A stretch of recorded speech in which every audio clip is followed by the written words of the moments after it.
Story number 1. The hospital was an imposing gray structure that loomed over the town like a forgotten relic. Built in the late 1800s, it had served as everything from a military infirmary during the war to a psychiatric facility before finally becoming the general hospital it was today.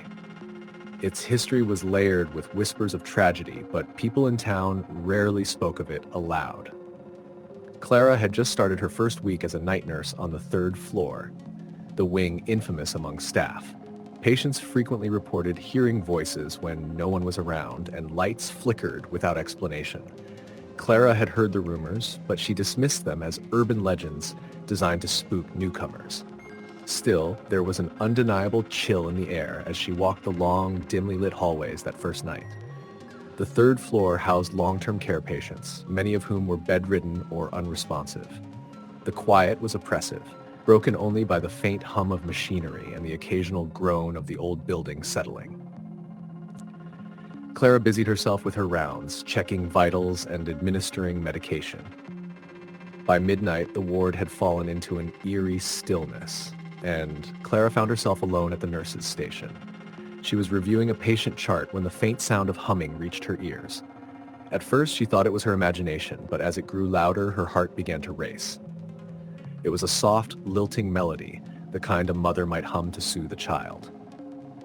The sound seemed to drift down the hallway, coming from room 309, a room that Clara knew was empty. Her palms grew clammy as she debated what to do. Rationality won out. It was probably just one of the patients wandering into the wrong room, she told herself. Grabbing her flashlight, she made her way to room 309. The door was slightly ajar, and the humming stopped the moment she pushed it open.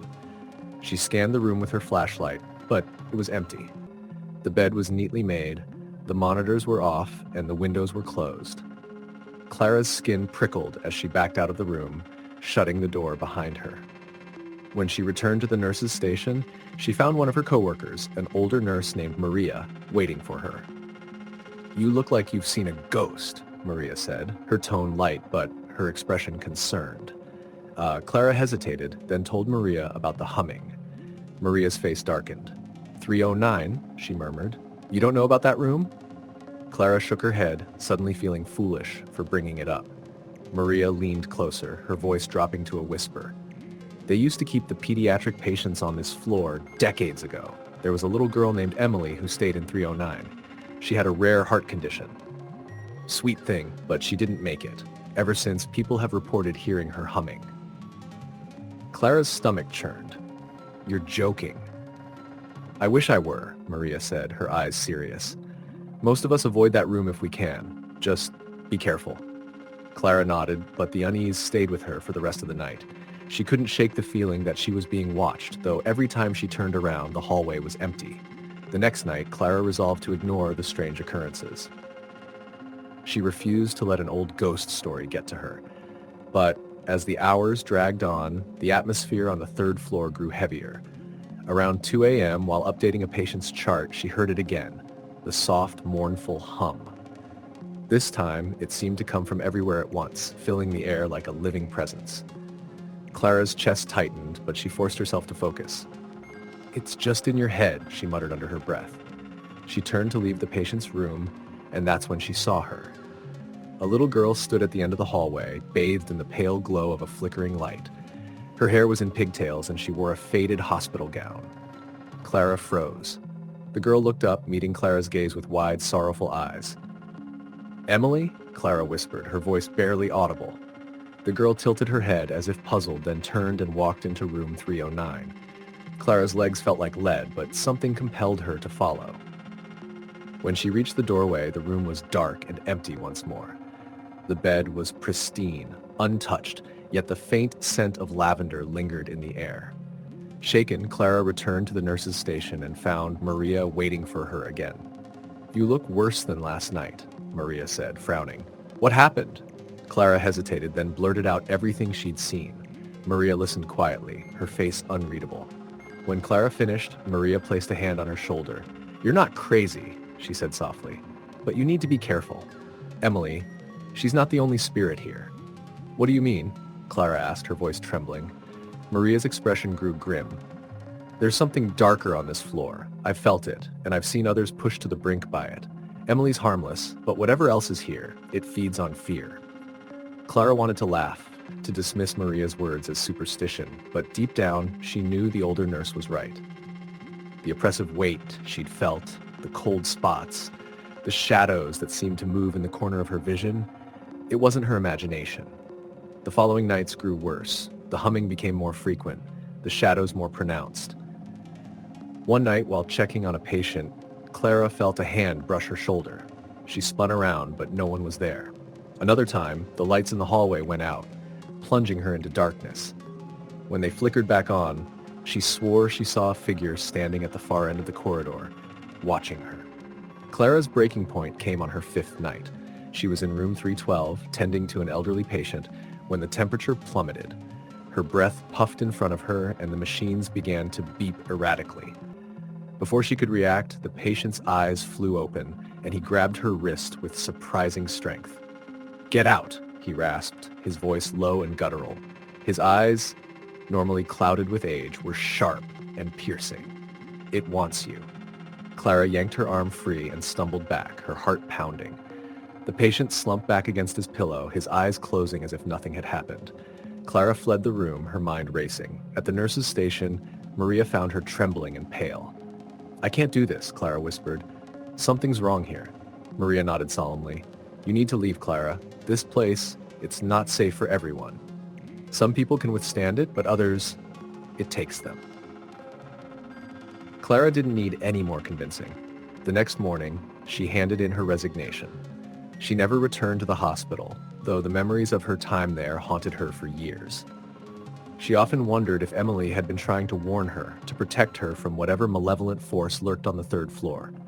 The hospital remained open, its third floor continuing to harbor its dark secrets. And every so often, a new nurse would hear the faint, sorrowful hum of a little girl in room 309. Story number 2. A hospital's whispered shadows.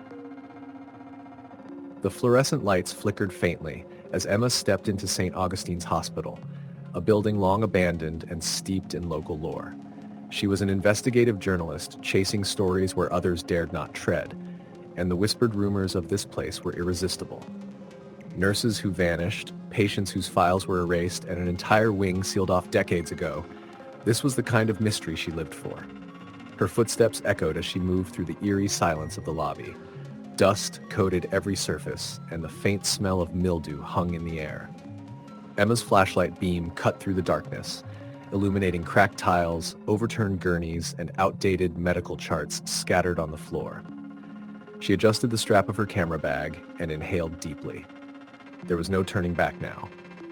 The stories centered around the East Wing, a section of the hospital that had been locked since the 1970s.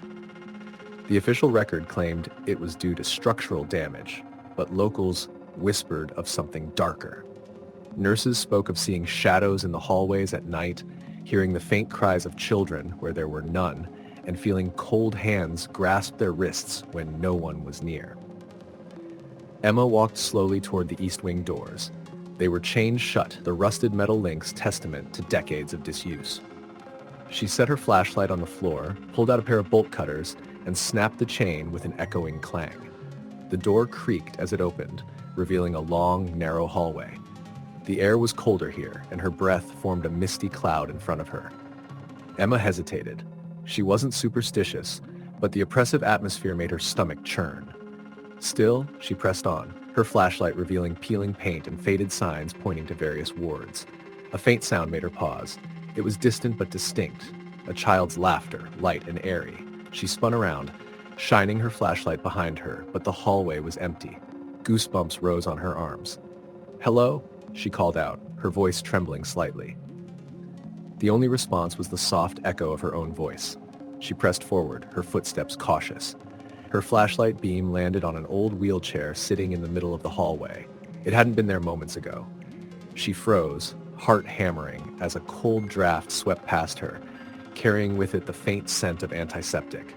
Her rational mind tried to explain it. Perhaps a gust of wind had moved it. But deep down, she knew that wasn't possible. The stillness of the air felt ancient, untouched. Emma reached a door marked pediatrics. The rumors said this was where most of the strange activity had occurred. She hesitated for a moment before pushing it open. Inside was a large room filled with small beds, most still made up with tattered sheets. Children's toys, dolls, wooden blocks, and stuffed animals were scattered across the floor, covered in dust. As she stepped inside, the temperature plummeted. Her flashlight flickered, and for a brief moment she thought she saw movement at the edge of her vision. She spun around, but nothing was there. "Is anyone here?" she asked, her voice trembling. The answer came as a whisper, so soft she almost didn't hear it. "Why did you come?" Emma's blood turned to ice. The voice was childlike, but tinged with something darker, something not entirely human. She backed up, her flashlight shaking in her hands. I'm just here to look around," she stammered. The whisper came again, this time from behind her. "You shouldn't be here." She turned quickly, but the room was empty. The toys on the floor, however, had shifted. A small red ball now sat directly in front of her feet. It began to roll slowly, as if pushed by an unseen hand.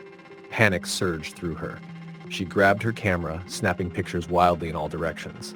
The flash lit up the room in brief bursts, and in one of them she saw it, a small figure standing in the corner. It was a child, a boy no older than 6, wearing a hospital gown. His face was pale, his eyes hollow and dark. He stared at her with an expression of profound sadness. And then he was gone. Emma's instincts screamed at her to leave, but curiosity held her rooted to the spot. She approached the corner where the boy had stood, her flashlight trembling in her grasp. There was nothing there except an old, crumpled photograph lying on the floor. She picked it up and wiped away the dust. The photograph showed a group of children, all in hospital gowns, standing outside the building.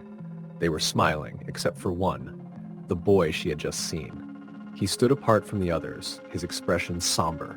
A sudden sound made her jump, a loud crash from the hallway.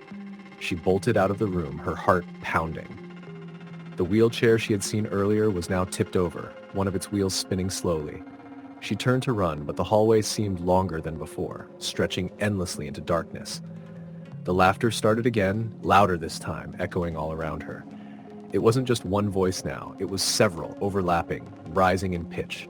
Emma clutched her flashlight, her breaths coming in shallow gasps. "Stop it!" she screamed. "Just stop!"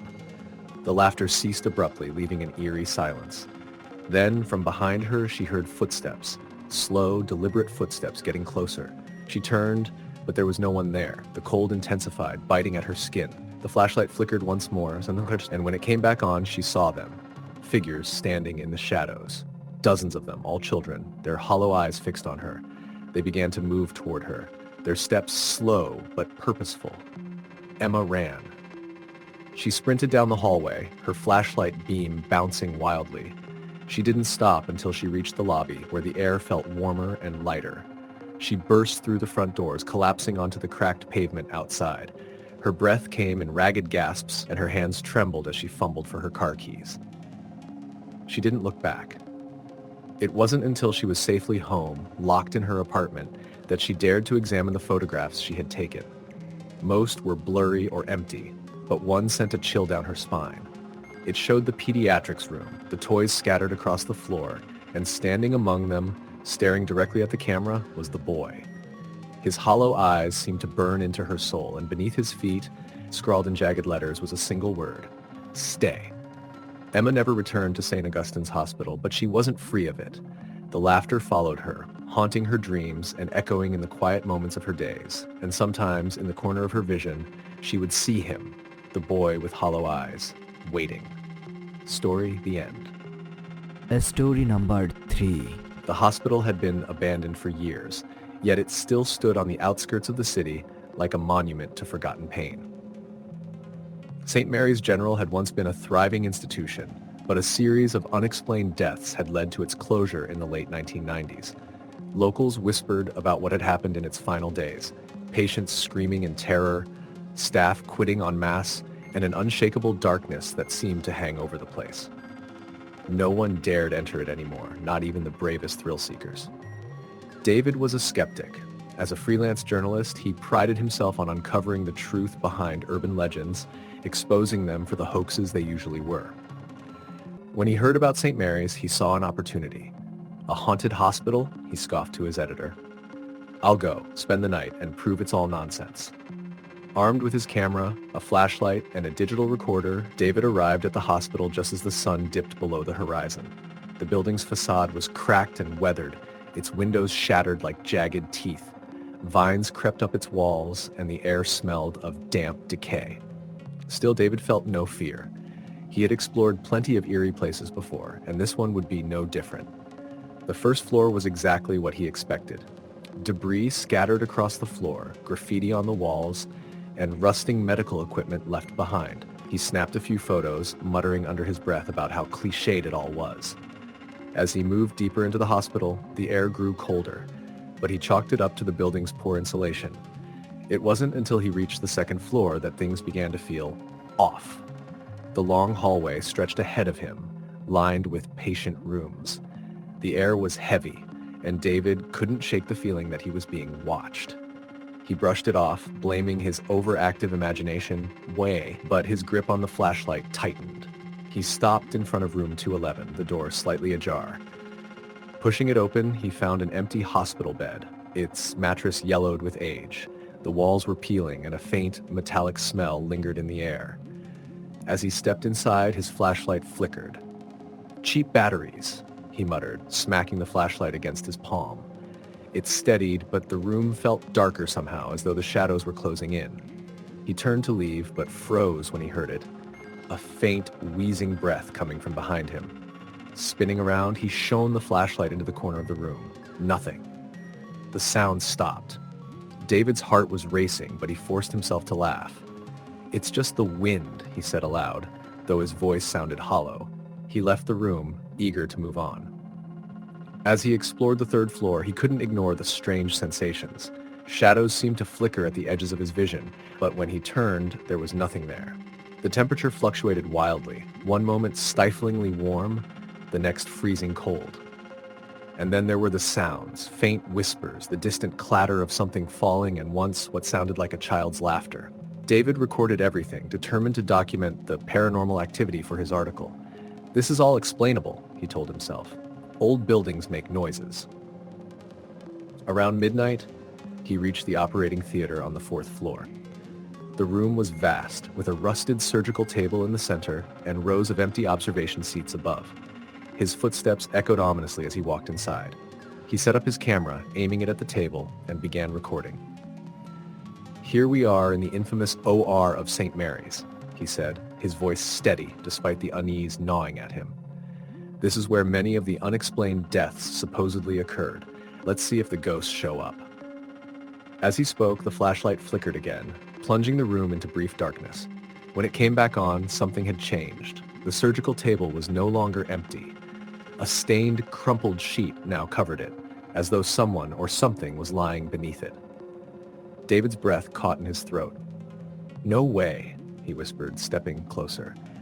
The sheet was still, but the air around it felt charged, as though the room itself was alive. He reached out a trembling hand to pull the sheet back, but before he could touch it, the sheet collapsed as if whatever had been beneath it had vanished. The camera's red recording light blinked steadily, a silent witness to the moment. David stumbled back, his skepticism cracking. "It's a trick," he muttered. "Someone's messing with me." Gathering his equipment, he decided he'd seen enough.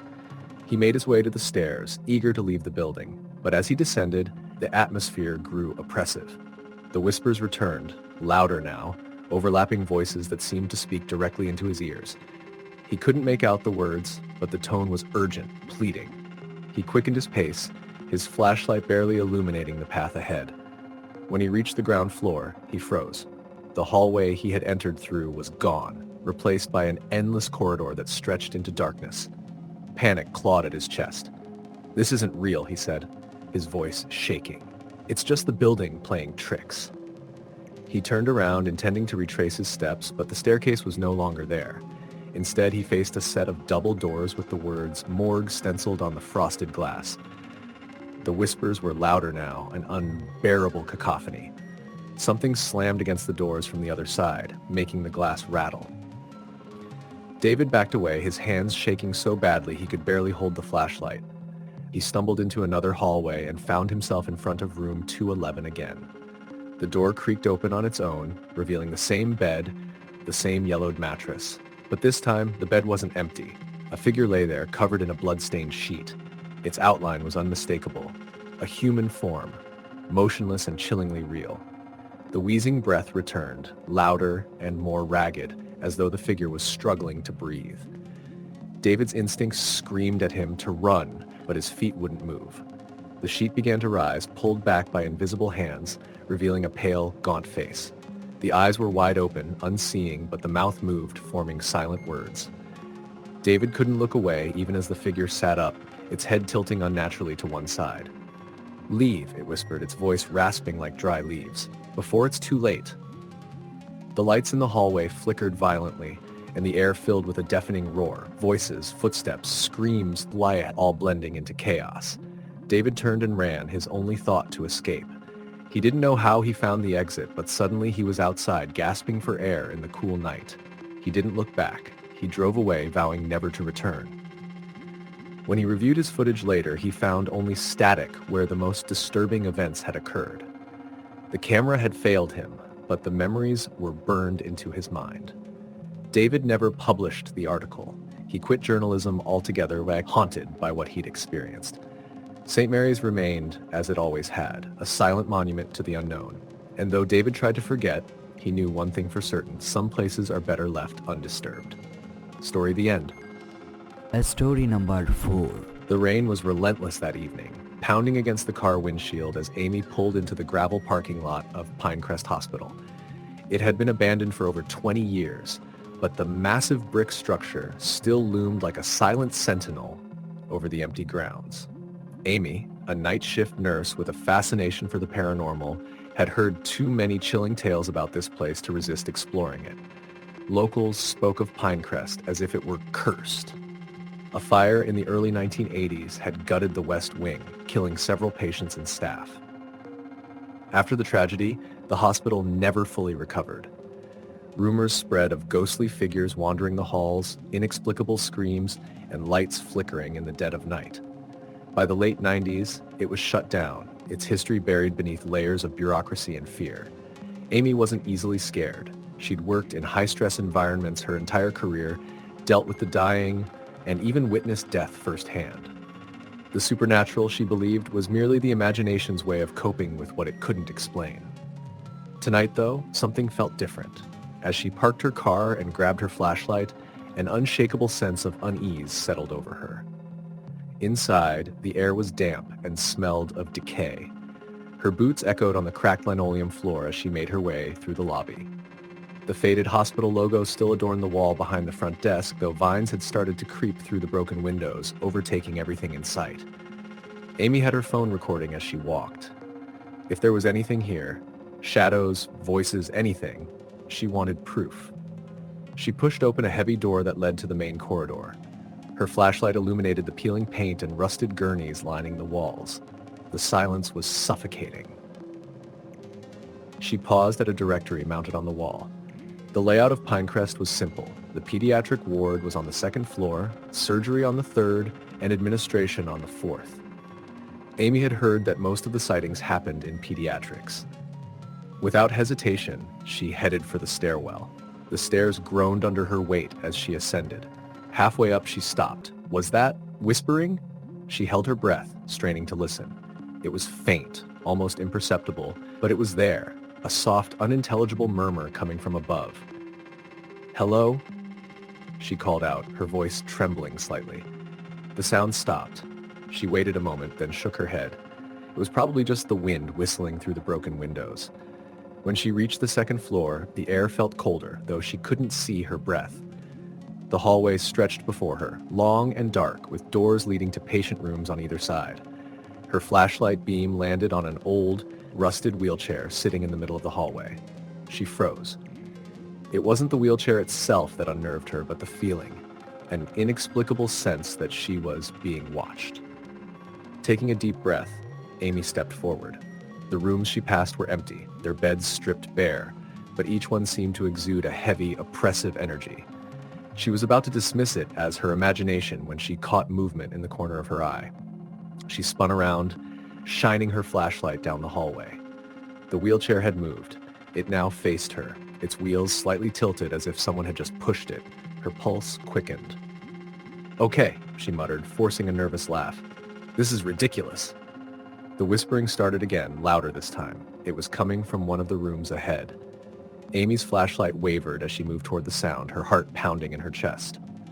The door to room 204 was ajar, creaking slightly as it swayed on its hinges. She pushed it open. The room was empty except for a small bed in the corner and a table with a lamp that hadn't worked in decades. But on the bed was something that didn't belong. A child's doll, its porcelain face cracked, its eyes staring blankly at the ceiling. Amy's gut told her to leave, but she couldn't resist stepping closer. She reached out to pick up the doll, and as her fingers brushed its surface, the lamp flickered on. She jumped back, dropping the doll. The whispering stopped, replaced by a sharp, chilling giggle that seemed to echo from the walls themselves. Amy's flashlight flickered, casting the room into momentary darkness. When the light steadied, the doll was gone. Amy backed out of the room, her breaths coming in shallow gasps. "This isn't real," she whispered to herself. "It's just a story. It's just an old hospital."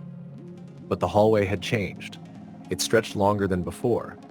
And at the far end, barely illuminated by her flashlight, stood a figure. It was small, childlike, and entirely still. "Who's there?" she demanded, her voice cracking.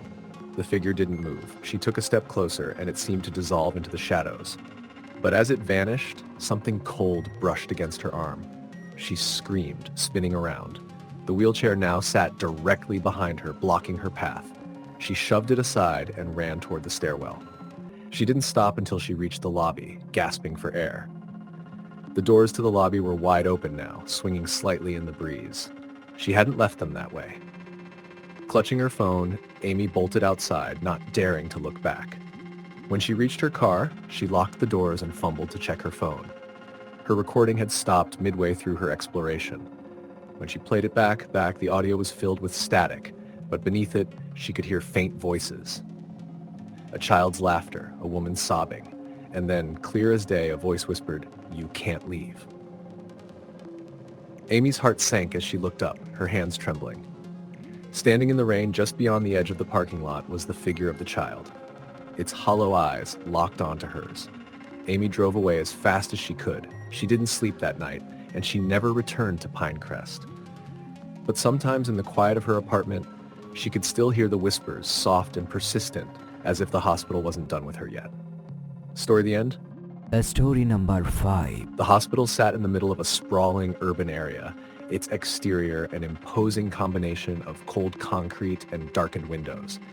St. Vincent's had been shuttered for nearly 20 years, abandoned after a fire gutted one of its upper floors and claimed several lives. Most of the locals avoided it, calling it cursed, but few dared to whisper of the strange occurrences that had plagued the hospital long before the fire. Emma hadn't wanted to come back. As a newly hired night shift nurse, she had been assigned to St. Vincent's temporary reopening. The city, desperate for hospital space during an ongoing crisis, had decided to restore its ground floor and lower levels for limited use. Despite the renovations, the building retained its eerie air. Emma had worked in her fair share of hospitals, but there was something about St. Vincent's that unnerved her. The air inside seemed too still, the shadows too deep, and the silence was punctuated by unsettling creaks and groans. Her first few shifts were uneventful. The hospital had only reopened its emergency department, and the lower levels were used for storage. The upper floors remained sealed off, including the burned-out remnants of the 4th floor, where the fire had started. Emma heard stories from her coworkers about strange noises coming from the upper levels. Footsteps, whispers, even the faint sound of a baby crying. She dismissed it as superstition. Hospitals were creepy places by nature, she reasoned. Old buildings made noises. But everything changed one night around 2 a.m. when Emma was assigned to check on a patient recovering from minor surgery in room 108. The hallway leading to the room was dimly lit, and the fluorescent lights above flickered sporadically. As she approached the door, she noticed it was slightly ajar. That was odd. She was certain she had closed it earlier. Pushing it open, she found the room empty. Emma's heart skipped a beat. The bed was neatly made and the monitors were off. She double-checked her clipboard, confirming that the patient was supposed to be there. Turning to leave, she caught a glimpse of movement from the corner of her eye. She turned back, but the room was still. She felt a chill creep up her spine. Shaking her head, she chalked it up to exhaustion and walked back to the nurse's station. "Did they discharge Mr. Carter?" Emma asked Angela, the senior nurse on duty. Angela frowned, glancing at the chart. "No, he should still be in 108. "Well, he's not there," Emma said, her voice barely steady. Angela sighed. "Let's check the security feed." They walked to the security office where the night guard pulled up the hallway footage from a few minutes prior. Emma leaned forward, staring at the grainy black and white video. At first, everything seemed normal. Then the door to room 108 opened on its own. A faint blur, almost like a shadow, moved past the camera and down the hallway, vanishing near the stairwell leading to the upper floors. The guard rewound the footage, playing it again. "Faulty equipment," he muttered, but Emma knew what she saw. The shadow wasn't a glitch. It moved with intent, with purpose. "Probably just a draft," Angela said, trying to lighten the mood. "Let's check the room again." Emma didn't want to go back, but she followed Angela reluctantly. When they entered room 108, the air was colder than before, and the smell of burnt wood lingered faintly. Angela pulled back the curtain around the bed, revealing nothing out of place. Still, Emma couldn't shake the feeling of being watched. She turned toward the window, which overlooked the parking lot, and froze.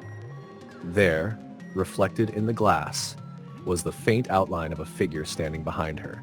She spun around, but the room was empty. Angela noticed her reaction. "Are you okay?" she asked. Emma nodded quickly. "Yeah, I just thought I saw something." Angela frowned but didn't press further. "Let's get back to work." The rest of the night passed without incident, but Emma couldn't stop thinking about what she'd seen. Over the next few nights, strange occurrences became more frequent. A wheelchair moved on its own across the hallway. Lights flickered in patterns, as if trying to communicate, and Emma began hearing faint whispers in the empty room, soft voices calling her name. One night, she was restocking supplies in the storage room when the door suddenly slammed shut behind her. Startled, she dropped the bandages she was holding. Reaching for the handle, she found it wouldn't budge. The lights flickered, plunging the room into near darkness. "Hello?" She called out, her voice trembling. She heard nothing but the sound of her own breathing. Then, slowly, a rhythmic tapping began on the other side of the door. It sounded like someone knocking, slow, deliberate. Emma backed away, her heart pounding. "Who's there?" The knocking stopped, replaced by the faint sound of footsteps. They grew fainter and fainter until there was only silence. Moments later, the door creaked open.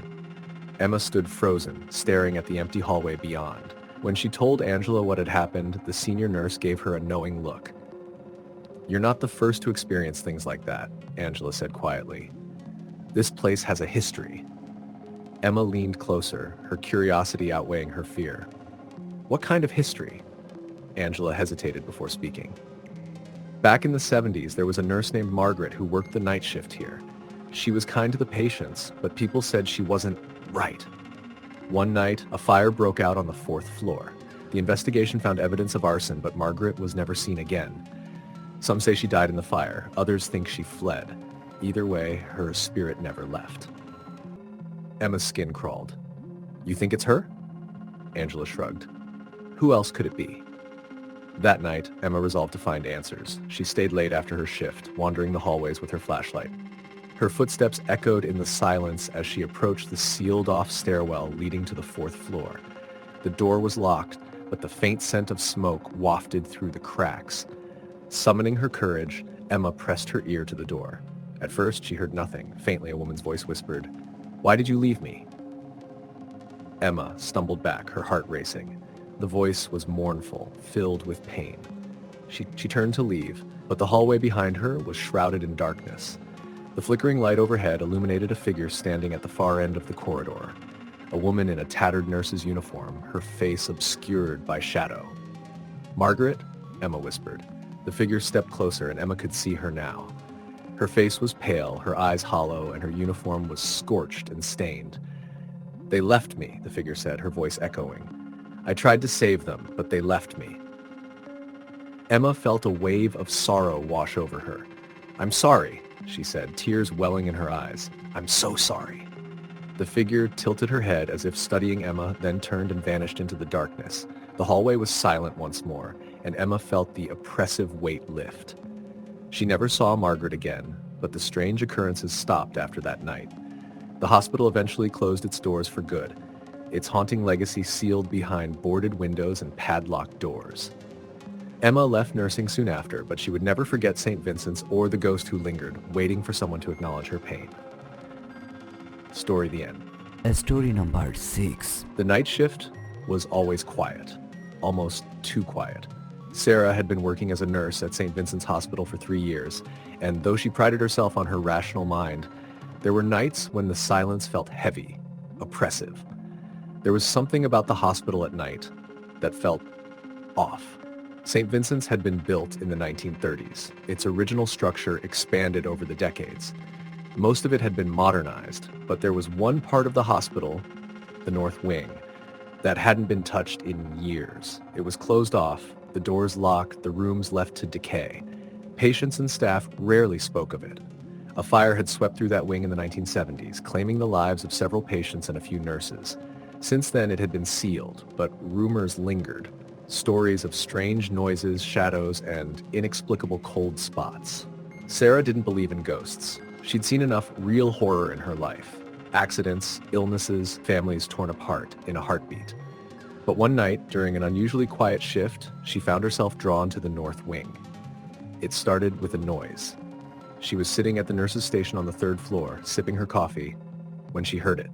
A faint cry, soft and high-pitched, like a child calling for help. She froze, straining to listen.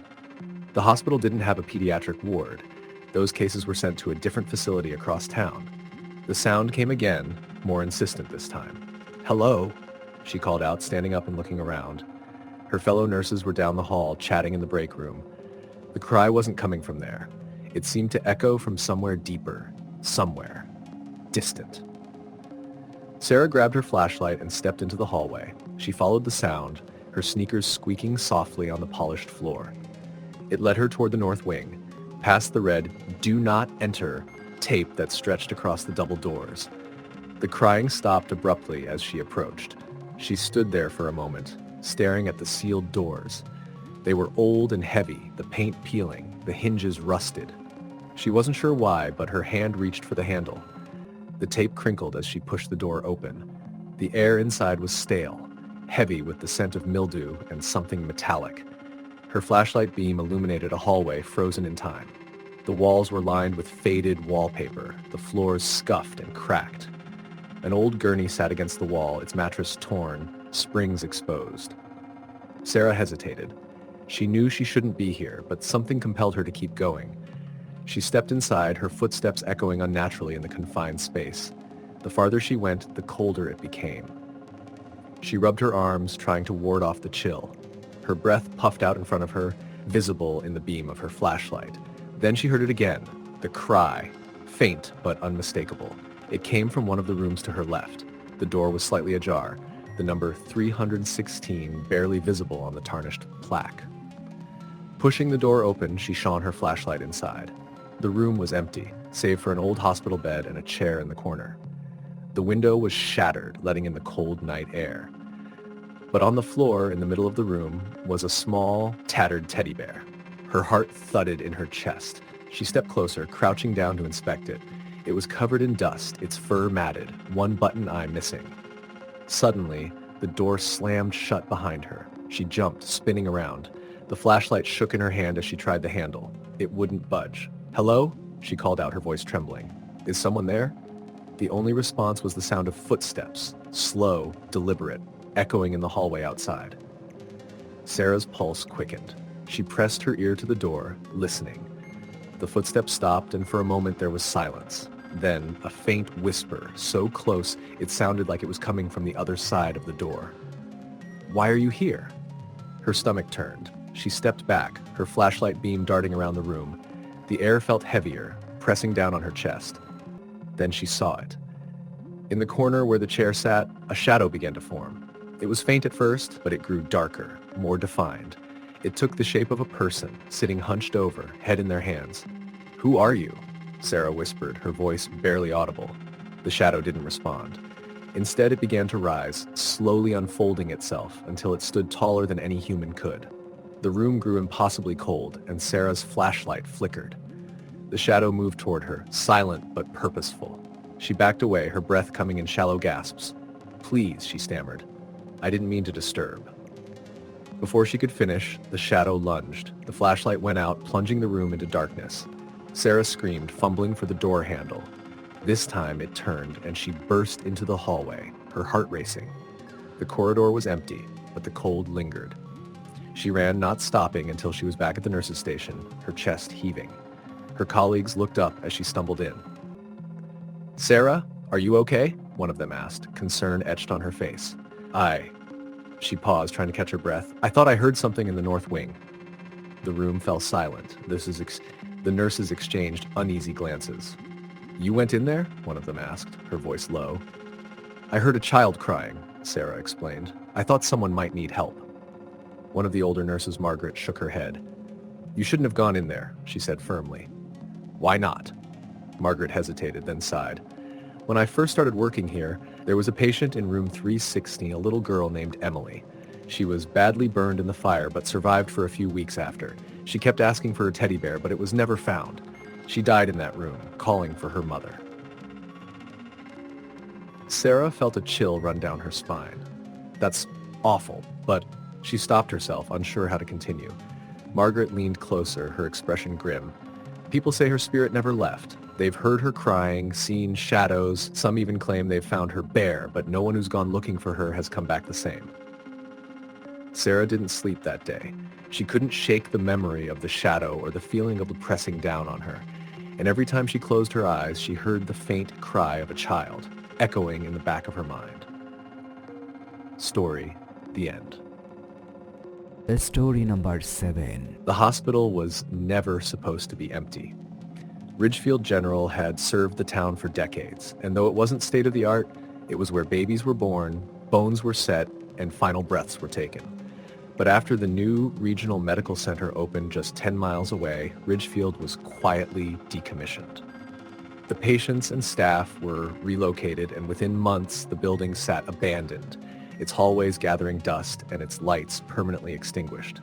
A few years later, Julia found herself standing at the hospital's entrance, staring up at the weathered facade. She was a photographer specializing in urban decay, and Ridgefield had always intrigued her. Locals swore it was haunted. Some said they had seen lights flickering in the windows late at night. Others claimed to hear faint cries echoing from the empty wards. Julia didn't believe in ghosts, but she couldn't resist the allure of capturing the eerie beauty of the forgotten hospital. With her camera slung over her shoulder and a flashlight in hand, she pushed open the heavy front doors. The air inside was stale, carrying the faint scent of mildew and something metallic. Her boots echoed loudly as she stepped into the lobby. The peeling paint and broken tiles made the place feel more like a tomb than a hospital. She took a few shots of the reception desk and the waiting area, marveling at how time had stripped the place of life. Sunlight filtered weakly through the grime-covered windows, casting long shadows across the floor. Julia felt the familiar thrill of being in a place few dared to venture. But as she ventured deeper into the hospital, the atmosphere shifted. The air grew colder and the silence was oppressive. Her flashlight flickered briefly, and she cursed under her breath. "Old batteries," she muttered, trying to shake off the creeping unease. She reached the surgical wing where rows of operating rooms lined the corridor. She paused in front of one, the door slightly ajar. Pushing it open, she found an operating table in the center of the room, surrounded by rusting equipment. She raised her camera and began snapping photos. As she adjusted her focus, she heard it, a faint shuffling sound coming from the hallway. Julia froze, her heart pounding. "Hello?" she called out, her voice echoing in the empty space. There was no response. She waited for a moment, straining her ears, but the sound didn't come again. Shaking her head, she told herself it was probably just an animal. Raccoons or rats, she thought. This place must be full of them. She moved on, her nerves on edge, but her curiosity pushing her forward. She reached the pediatric ward, where faded murals of cheerful animals decorated the walls. Tiny beds lined the room, their sheets yellowed with age. Julia snapped a few photos, the weight of the space pressing down on her. That was when she heard it, a soft, high-pitched giggle. It came from the far end of the ward, where the shadows were darkest. Julia's breath caught in her throat. It wasn't the sound of an animal or the creak of an old building. It was unmistakably the laughter of a child.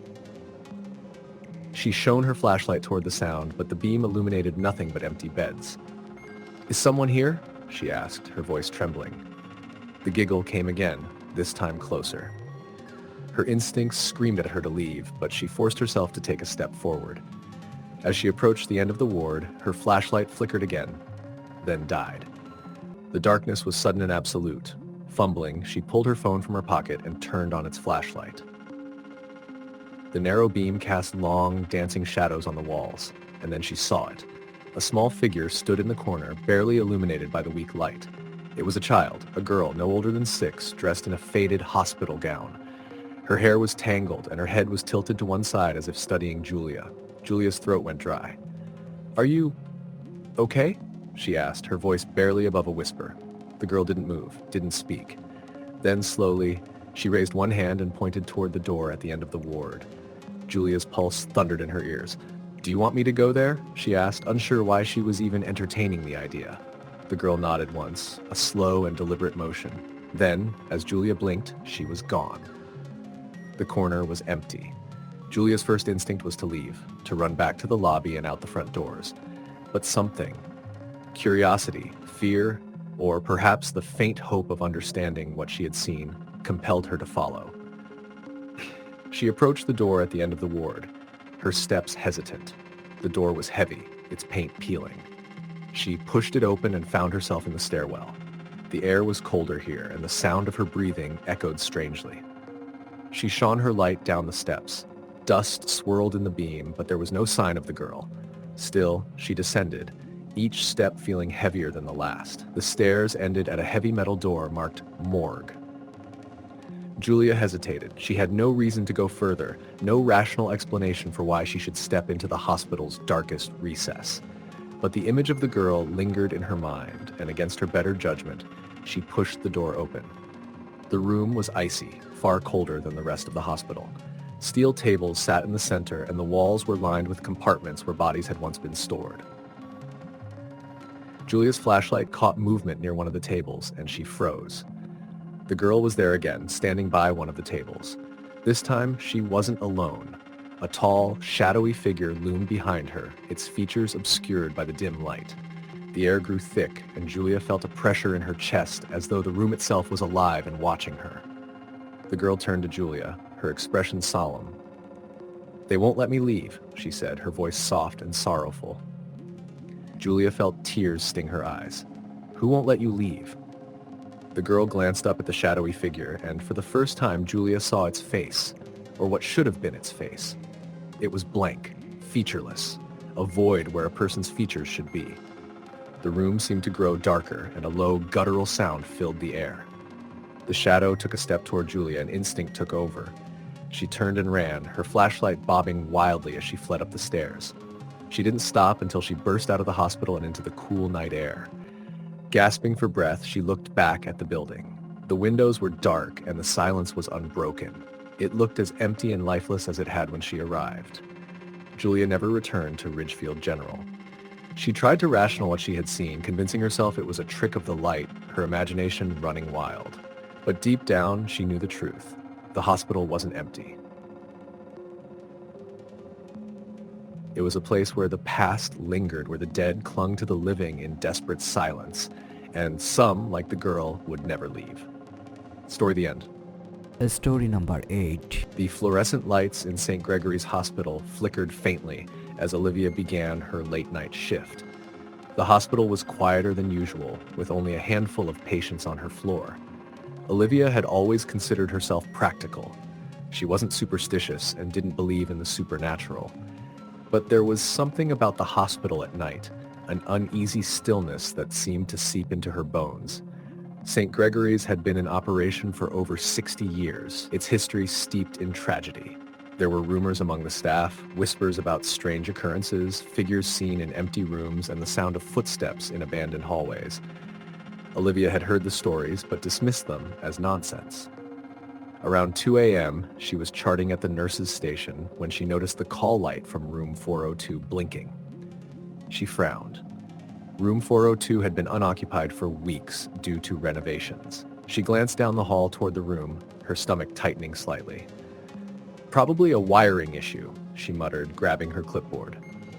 As she approached the room, the air seemed to grow colder. Olivia opened the door cautiously, stepping into the dimly lit space.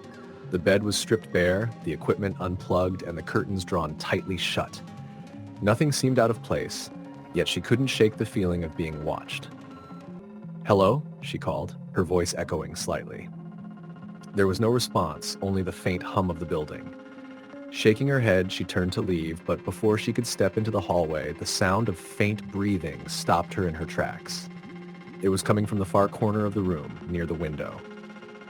"Is someone there?" she asked, her voice trembling.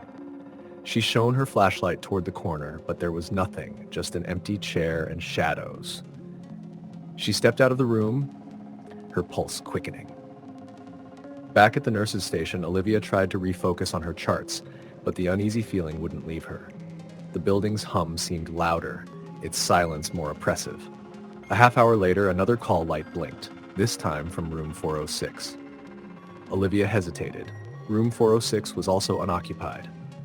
The maintenance crew had gutted it earlier that week, leaving behind only exposed pipes and a pile of discarded medical equipment. She considered calling security, but decided against it. She didn't want to seem paranoid. Taking a deep breath, Olivia walked down the hall. The door to room 406 was slightly ajar. Pushing it open, she peered inside. The room was as she remembered, stripped of everything except rubble and shadows. As she stepped further inside, the temperature dropped. The air was heavy, almost suffocating, and Olivia's breath formed misty puffs in the dim light. She turned to leave, but then she saw it, a figure standing in the corner of the room. It was faint, almost transparent, a woman in an old-fashioned nurse's uniform. Her head was bowed and her hands were clasped in front of her as if in prayer. Olivia froze, unable to look away. "Can I help you?" she whispered, her voice barely audible. The figure slowly raised its head, and Olivia felt her stomach lurch. The woman's face was pale and gaunt, her eyes hollow and lifeless. She opened her mouth as if to speak, but no words came out, only a low, guttural sound that sent shivers down Olivia's spine. Olivia stumbled backward, her heart pounding. The figure took a step toward her, its movements unnaturally fluid. Without thinking, Olivia turned and ran, nearly tripping over her own feet as she fled down the hallway. She didn't stop until she was back at the nurse's station, her hands trembling as she reached for the phone. But when she picked it up, the line was dead. The lights overhead flickered violently, then went out completely, plunging the hallway into darkness. Olivia's chest tightened as she fumbled for her flashlight, her fingers trembling. When she finally managed to switch it on, the beam illuminated only a few feet ahead. Then she heard it, a faint, rhythmic tapping. It echoed down the hall, growing louder with each passing second. Olivia gripped the flashlight tightly, her knuckles white. The sound seemed to come from everywhere at once, surrounding her. "Who's there?" she called, her voice breaking. The tapping stopped. The silence that followed was deafening. Then, from behind her, a cold whisper brushed against her ear. "You shouldn't be here." Olivia screamed, spinning around. There was no one there, but the air felt heavier, darker. She ran toward the stairwell, her flashlight beam bobbing wildly. As she reached the landing, she glanced back down the hall and froze. The figure was there again, standing at the far end of the corridor. Its hollow eyes locked onto hers as it began to move, gliding soundlessly toward her. Panicking, Olivia threw open the stairwell door and bolted down the steps. The sound of her footsteps echoed loudly, masking the faint whispers that seemed to follow her. When she reached the ground floor, she burst into the emergency department, startling her colleagues. "Olivia, are you okay?" one of them asked, concern etched across her face. There's someone upstairs," Olivia stammered, struggling to catch her breath. Her coworker frowned. "What are you talking about? The upper floors are empty tonight." Olivia shook her head, her hands trembling. No, I saw her, a woman in a nurse's uniform. She spoke to me. Her colleague's expression darkened. You mean the North Wing? Olivia nodded slowly. I think so. The nurse exchanged a glance with the others before leaning in closer. You're not the first to see her, she said quietly. They say it's the ghost of Nurse Evelyn.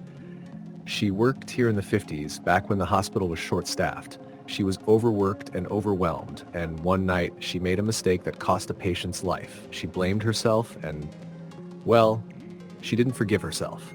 She hanged herself in room 406. Olivia felt the blood drain from her face. That's impossible. That's just a story. Her colleague shrugged. Maybe. But people see her, they hear her, and it always happens when someone goes into the North Wing. Olivia didn't return to the third floor that night. She spent the rest of her shift in the emergency department, surrounded by the noise and chaos of patients and doctors. But even there, she couldn't shake the feeling of being watched. When her shift finally ended, she left the hospital as quickly as she could. But as she walked to her car, she caught a glimpse of the upper floor in her peripheral vision. Standing in one of the windows was the figure of a nurse, her hollow eyes watching Olivia as she drove away. Story the end. Story number 9. St. Mary's Hospital had always been a cornerstone of the small town where I grew up. It was where my mother worked as a nurse for over 30 years, where my brother was born, and where my grandmother passed away. Despite its central role in our lives, there was something about the hospital that felt wrong. Even as a child, I felt it. Walking through its halls during visits with my mom, I'd noticed the odd cold spots in warm rooms, the way the fluorescent lights buzzed in unsettling rhythms, and the faint feeling of being watched. When I was older, Mom brushed off my unease, saying hospitals always felt strange because of all the emotions contained within their walls. Birth, death, healing, and grief all left their mark. Still, something about St. Mary's lingered. It wasn't until years later, during my mother's retirement party, that I overheard the stories. Some nurses whispered about patients who claimed to see figures in their rooms during the night, shadows that moved independently of the lights. Others swore they heard footsteps in empty hallways. A few refused to step into the basement morgue alone, convinced that it was the most haunted part of the building. I dismissed it at the time. I had always been a skeptic, someone who believed there was an explanation for everything. But that changed the night my mom called me in tears. Tom, she said, her voice trembling, I think I left something important in my office. Could you go get it for me? Please. I can't go back there. What did you leave? I asked. Your father's watch. It's in the top drawer of my desk. The watch had been my dad's most prized possession before he died, a simple but elegant timepiece he wore every day. My mom kept it as a keepsake, and the thought of her losing it tugged at my heart. I agreed, though the idea of going into the hospital at dark unsettled me. St. Mary's had shut down a few months after her retirement. A newer, larger hospital had been built in the next town over, leaving St. Mary's to slowly decay. Its utilities had been cut and the building had been locked up, but Mom's office was on the ground floor, and I knew where the maintenance key was hidden. It was just after 10 p.m. when I arrived. The parking lot was empty, and the only light came from the dim glow of the streetlights. The front doors creaked loudly as I pushed them open, and the scent of dust and mildew hit me immediately. My flashlight cast long shadows as I stepped inside, illuminating the once familiar lobby. The silence was suffocating, broken only by the occasional groan of the old building settling. I made my way to my mom's office, trying to ignore the prickling sensation on the back of my neck. Her office was down a hallway that led past the surgical wing. As I passed the doors to the operating rooms, I thought I heard a faint rustling sound behind me. I turned, shining my flashlight down the hall, but it was empty. Get a grip, I muttered to myself. Reaching her office, I unlocked the door and stepped inside. The room was just as she had left it, with her desk, filing cabinets, and a corkboard covered in old photos. I quickly located the watch in the desk drawer and pocketed it, eager to leave. But as I turned to go, I froze. The door, which I had left wide open, was now slightly ajar. Hello, I called out, my voice shaking. There was no answer, just the oppressive silence. My instinct told me to run, but curiosity got the better of me. I stepped into the hallway, shining my flashlight left and right. The beam caught nothing but peeling paint and discarded medical equipment. I started walking back toward the lobby when the sound of footsteps echoed behind me. They were slow and deliberate, matching my pace. I stopped, and so did the footsteps. My heart raced as I spun around, expecting to see someone, or something. The hallway was empty. I turned and quickened my pace, my boots clicking loudly on the tile floor. The footsteps resumed, louder and faster now, chasing me. Panic surged through me as I broke into a run, my flashlight bouncing wildly. I reached the lobby and shoved the front doors open, stumbling into the cool night air. I didn't stop running until I reached my car. As I fumbled with my keys, I glanced back at the hospital. For a moment, I thought I saw a figure standing in the lobby, framed by the glass doors. But when I blinked, it was gone. I didn't tell my mom what happened. I didn't want to scare her or make her feel guilty for sending me there. I told myself it was my imagination, that the creepy atmosphere had gotten to me. But deep down, I knew there was more to it. A few weeks later, I found myself scrolling through an online forum dedicated to local ghost stories. I typed in St. Mary's Hospital on a whim, not expecting much. But the thread I found made my blood run cold. Post after post described experiences eerily similar to mine. Footsteps in empty hallways, doors opening and closing on their own, and shadowy figures lurking just out of sight. One post in particular caught my attention. It was from a former nurse who claimed that a patient had died under suspicious circumstances years ago in one of the operating rooms. She described a shadowy figure that was often seen near the surgical wing as if tied to that tragic event. I couldn't bring myself to go back to St. Mary's, even to investigate further. The building was eventually demolished to make way for a new shopping center, but I still dream about it sometimes. In my dreams, I'm walking those halls again, the sound of footsteps echoing behind me. No matter how fast I run, I can't escape. I've come to accept that some places hold on to the energy of what happened there, whether it's grief, anger, or something darker. Mary's Hospital was one of those places, and I'll never forget the night it made itself known to me. Story number 10. It started on a cold, rainy night in late November when Mia signed up for the graveyard shift at St. Augustine's Hospital. Nestled in the heart of a small, aging town, the hospital had been operational for nearly a century. Its halls were filled with whispers of countless lives and deaths, and the peeling walls seemed to echo secrets long forgotten. Mia was a nurse new to the night shift. Her colleagues had all warned her about the eerie vibes of the place after dark, but she had laughed it off. Ghost stories, she thought, to scare the newbies. However, as her first night progressed, she couldn't shake off the unsettling feeling that she was not alone. The shift was uneventful until 2:43 a.m., when the call light in room 413 flickered on. Mia checked her roster. Room 413 was supposed to be empty, scheduled for maintenance after its last patient had been transferred to another floor. Assuming it was a technical glitch, she grabbed her flashlight and made her way to the room. The hallway leading to room 413 was darker than the rest of the hospital. The fluorescent lights overhead buzzed and flickered. When Mia pushed the door open, a chill swept over her, causing goosebumps to rise on her arms. The room was colder than the rest of the building, and the air carried an odd metallic tang. "Hello?" Mia called, her voice wavering slightly. She scanned the room with her flashlight. The bed was neatly made, the monitors turned off, and no one was there. She sighed in relief, chalking it up to a malfunction in the system. As she turned to leave, she heard it, a faint, raspy whisper. "Help me." Mia froze. The sound was barely audible, but it was unmistakable. She spun around, her flashlight trembling in her hand. The room was empty. Her rational mind told her to leave, but her instinct as a nurse made her stay. "Hello?" she asked again, her voice firmer this time. The whisper came again, louder now. "Please, don't leave me." It sounded like a man's voice, strained and desperate. Panic surged through her veins. She stepped out of the room, her breath quickening, and bumped into Sam, the night janitor. "Hey, you okay?" Sam asked, noticing her pale face. "Did you hear that?" Mia whispered. "Hear what?" Mia hesitated, unsure if she wanted to tell him. "There's someone in room 413, she finally said. Sam's expression darkened. Room 413. That room's been closed off for weeks. I know, but I heard someone, Mia insisted.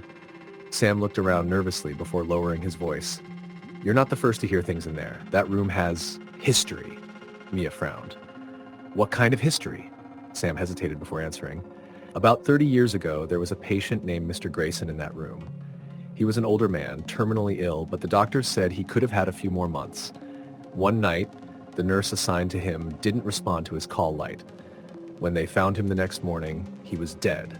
They said it was natural causes, but the staff whispered that he died calling for help, and no one came. A chill ran down Mia's spine. That's just a story, she said, trying to sound confident. Sam shrugged. Maybe. But people have reported strange things in that room ever since. Whispers, shadows, even the call light turning on by itself. Mia forced a laugh. Well, I'm not scared of ghost stories. But as Sam walked away, she couldn't shake the unease creeping up her spine. The rest of her shift was quiet until 4:13 a.m. when the call light for room 413 flickered on again. This time, Mia hesitated. Every logical part of her brain screamed at her to ignore it. But her curiosity and her sense of duty got the better of her. When she entered the room, the air felt heavier, oppressive even. The flashlight in her hand dimmed and the faint whispering started again. Help me. The sound seemed to come from the far corner of the room. Trembling, Mia stepped closer, shining her light toward the source. For a moment, she thought she saw the outline of a man, a frail figure hunched over in the shadows. His eyes glinted, hollow and sorrowful. Mr. Grayson, she whispered, her voice barely audible. The figure moved closer and Mia stumbled back, her heart pounding. Please, don't leave me again. The voice pleaded, filled with anguish. Mia's instincts screamed at her to run, but she forced herself to stand her ground. What do you want? She asked, her voice trembling. The figure stopped inches from her. They left me. Alone, in pain. Don't leave. Before Mia could respond, the call light above the bed flickered violently and the temperature in the room plummeted. The figure vanished and the door slammed shut behind her. Mia fumbled with the handle, her breaths coming in short gasps. When she finally managed to open the door, she bolted down the hallway, not stopping until she reached the nurse's station. The rest of the night passed in a haze of fear and confusion. When her shift finally ended, she couldn't leave the hospital fast enough. The following night, Mia returned for her shift, determined to avoid room 413 at all costs. But as the hours dragged on, her curiosity gnawed at her. Was it all in her head? Could there really be something, or someone, still lingering in that room? At 3 a.m., she made a decision. Armed with a crucifix she borrowed from the chapel and a voice recorder she had in her bag, Mia walked back to room 4113. She stepped inside, her heart pounding. Mr. Grayson, she called, if you're here, I want to help you, but you need to tell me what you want. For a moment, there was silence. Then, the voice recorder crackled to life. Through the static, Mia heard the same desperate whisper. I just wanted someone. Tears welled in her eyes. I'm here, she said softly. The room grew eerily quiet. The oppressive weight seemed to lift, and the air grew warmer. For the first time in 2 nights, Mia felt at peace. She left the room, glancing back one last time. The call light remained off.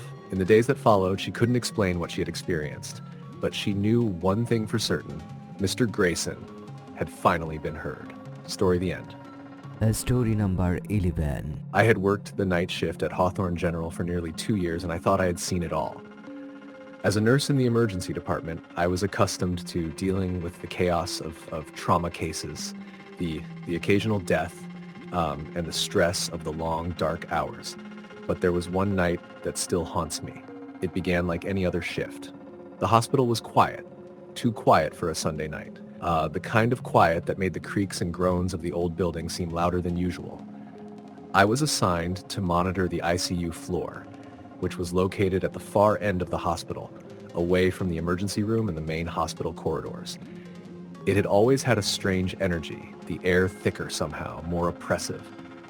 But tonight, something felt different. Around midnight, I was sitting at the nurse's station, filling out paperwork. My colleagues were scattered throughout the floor, checking on patients, adjusting IVs, and performing routine tasks. The faint beeping of heart monitors and the soft hum of the overhead lights were the only sounds breaking the silence. That was when I heard it, soft footsteps behind me. I turned in my chair, expecting to see one of the other nurses or a doctor, but the hallway was empty. The only thing in sight was room 212, which had been vacant for the last few weeks. The door was slightly ajar, and I could see the faint outline of the bed inside. "Hello?" I called out just to make sure I wasn't imagining things. There was no reply, and no one appeared. I dismissed it as my mind playing tricks on me from exhaustion. The sound had been soft, almost like someone walking in slippers. A few minutes later, I heard the footsteps again, this time closer. I stood up, feeling a knot form in my stomach. I walked to the hallway, glancing into each room. There was no one. I checked the utility closet, the restroom, and the linen closet. Nothing. But I couldn't shake the feeling that I wasn't alone. I returned to the nurse's station, trying to focus on my work. That's when I noticed something that stopped me cold. The light in room 212 was now on. I knew for a fact that it had been off when I had last checked. I had even passed by the room just moments ago, and it had been dark. I stood up, my heart racing now. "Is anyone in 2 and 12? I called out to my colleagues, no response. They were all busy with their own patients, unaware of what was happening in that corner of the floor. I took a deep breath and walked down the hallway toward the room. The door was still slightly ajar. I could feel the cold air coming from within as I approached. Hesitantly, I pushed the door open all the way. The room was empty. No patients, no staff, just the sterile smell of antiseptic and the soft beeping of the heart monitor. I looked around, feeling a wave of unease wash over me. But it wasn't just the emptiness of the room that unsettled me. There was something wrong about the air. It felt heavy, like it was pressing in on me. I glanced at the bed, and my eyes widened in disbelief. The sheets were perfectly arranged, the way they would be after a patient had been discharged or passed away. But the bed wasn't just empty. It was as if it had been carefully made, the edges tucked in neatly, as though someone had been sitting there, waiting. I took a step back, my pulse quickening. That's when I noticed something else, a faint, disembodied whisper, as if someone was speaking just behind me. I spun around, but no one was there. "Hello?" I whispered, my voice trembling. Nothing. The air seemed to hum with a strange energy, and I felt like I was being watched. The temperature in the room had dropped several degrees, and my breath was now visible in the cold air. I couldn't explain what I was feeling, but it was as if the room itself was alive, watching me, waiting for me to do something. I knew I had to leave, but my feet wouldn't move. I was rooted to the spot. That's when the whisper came again, clearer this time. A voice, soft, feminine, called my name. "Nina, Nina." I felt my stomach lurch, and with every ounce of courage, I turned and ran out of the room. I stumbled back to the nurse's station, my heart hammering in my chest. My mind raced, trying to make sense of what had just happened. I didn't tell anyone about the incident that night. I couldn't. I had worked with these people for years, and I didn't want them to think I was losing my mind. But the rest of the shift was a blur. Every corner I turned, I felt eyes on me. Every step I took, I heard those footsteps again, following me. The next morning, as I was preparing to leave, I ran into one of the other nurses, Rachel, who had worked the night shift with me. She had an ashen look on her face. "You felt it too, didn't you?" she asked, her voice low. I stopped in my tracks. "What do you mean?" "The energy," Rachel said, her eyes darting nervously. "On the ICU floor. It's been happening for months. Patients hear voices, and some of them even claim to see things. People who aren't there." My skin prickled with unease. "What are you talking about?" Rachel hesitated, then leaned in closer. "Room 212, she whispered. "It used to be occupied by a woman named Clara. She had cancer, and she was in and out of consciousness for weeks. One night, her heart monitor flatlined. They tried to resuscitate her, but she didn't make it. The thing is, no one could figure out why her monitor kept beeping like she was still alive for hours after she died. The machines were all malfunctioning. Some of the staff said they saw her sitting at the edge of her bed, staring out the window. Others heard her calling for someone. Her daughter, I think." I stared at Rachel, my mind racing. It couldn't be a coincidence. The footsteps, the whispers, the cold air. It was Clara. Her restless spirit was still there, still trapped in the room, trying to make sense of her untimely death. I never went back to ICU after that night. Even though the hospital had since been renovated, I couldn't shake the feeling that something still lingered there.